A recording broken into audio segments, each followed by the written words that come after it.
दोस्तों, प्रधानमंत्री नरेंद्र मोदी 3 देशों की अपनी यात्रा के पहले चरण के लिए साइप्रस पहुंचे और यह पिछले 20 सालों में किसी भारतीय प्रधानमंत्री की पहली साइप्रस यात्रा रही। और अपनी यात्रा के दौरान प्रधानमंत्री मोदी राजधानी निकोसिया में राष्ट्रपति निकोस क्रेटोडोलेसिस के साथ में बातचीत भी करने की है इनकी प्लानिंग। अब इसके अलावा देखें तो लिमासोल में भी व्यापारिक नेताओं को संबोधित करने का प्लान है। कई लोग इसे तुर्की के लिए एक रणनीतिक संकेत के रूप में भी देख रहे हैं, जिसने वही तुर्की जो पाकिस्तान के साथ अपने संबंधों को लगातार गहरा रहा है।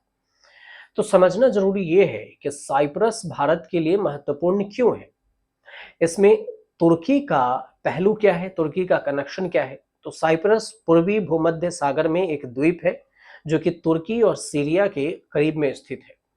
भौगोलिक रूप से एशिया में होने के बावजूद ये एक यूरोपीय संघ का सदस्य है और इस द्वीप को 1960 में ब्रिटिश शासन से स्वतंत्रता मिली थी और इसके दो प्रमुख समुदाय ग्रीक साइप्रस और तुर्की साइप्रस ने सत्ता साझेदारी में भाग लिया और महज 3 साल बाद ही हिंसा में बदल दी गई और संयुक्त राष्ट्र शांति सेना को बुलाना पड़ा। अब तुर्की साइप्रस के बीच में क्यों है दुश्मनी, ये भी समझिए। 1974 की बात है। ग्रीक साइप्रस ने ग्रीक जुंटा की मदद से द्वीप की बात करें तो द्वीप को ग्रीस में विलय करने के लिए तख्ता पलट किया, जिसके बाद फिर तुर्की ने आक्रमण किया। जबकि निकोसिया में वैध सरकार बहाल हो गई। तुर्की सेना ने कभी भी द्वीप को पूरी तरह से नहीं छोड़ा और द्वीप के उत्तर पूर्व हिस्से ने खुद को तुर्की गणराज्य उत्तर साइप्रस के रूप में स्वतंत्र घोषित कर दिया।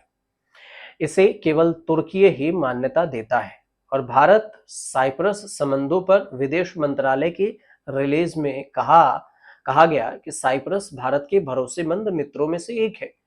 विदेश मंत्रालय ये कहता है कि यह विस्तारित संयुक्त राष्ट्र सुरक्षा परिषद के साथ अस्थायी सदस्य के रूप में भी भारत की उम्मीदवारी का समर्थन करता है। इसने परमाणु आपूर्तिकर्ता समूह जो है एनएसजी और अंतरराष्ट्रीय परमाणु ऊर्जा एजेंसी आईएई के भीतर भी भारत अमेरिका और सैन्य परमाणु समझौते के लिए भी अपना पूरा समर्थन दिया है, जो कि भारत को अपनी बढ़ती ऊर्जा जरूरतों को पूरा करने और उसे आर्थिक विकास को लाभ पहुंचाने में भी मदद करता है। दूसरी तरफ तुर्की ने न केवल कश्मीर पर अंतर्राष्ट्रीय वार्ता और बयानों के मामले में पाकिस्तान का समर्थन किया है, बल्कि हाल ही में ऑपरेशन सिंदूर हुआ था, इसके बाद ही जो संघर्ष के दौरान तुर्की ने पाकिस्तान को साथ दिया और पाकिस्तान ने भारत पर जिन ड्रोनों से हमला किया उसमें कई ड्रोन तुर्की का भी था। तो मतलब भारत को टारगेट करने के लिए तुर्की ने पाकिस्तान को मदद किया। तो भारत डिप्लोमेटिक तरीके से साइप्रस की मदद के लिए पहुंचा। अब साइप्रस भारत के लिए क्या अहम क्यों है, तो प्रधानमंत्री की जो यात्रा है उसमें देखें तो एक प्रेस कॉन्फ्रेंस रिलीज हुई जिसमें कहा गया कि 3 देशों की यात्रा सीमा पार आतंकवाद के खिलाफ हमारी लड़ाई में भारत को उनके दृढ़ समर्थन, इसके अलावा साझेदारी को भी धन्यवाद देता है और साथ में आतंकवाद से निपटने के लिए दुनिया भर को प्रेरित करने के लिए एक अवसर भी है। तुर्की के पहलू को छोड़ दें तो साइप्रस कई अन्य मायने में भी भारत के लिए मूल्यवान है। इसकी भौगोलिक स्थिति इसे भारत मध्य पूर्व यूरोप आर्थिक गलियारे जो आईएमईसी है उसका एक महत्वपूर्ण हिस्सा बनाती है, जिससे भारत को कई लाभ मिलने की भी उम्मीद है और आईएमईसी के मध्य पूर्व के माध्यम से भारत और यूरोप के बीच में व्यापार संपर्कों को बढ़ावा मिलने की उम्मीद है।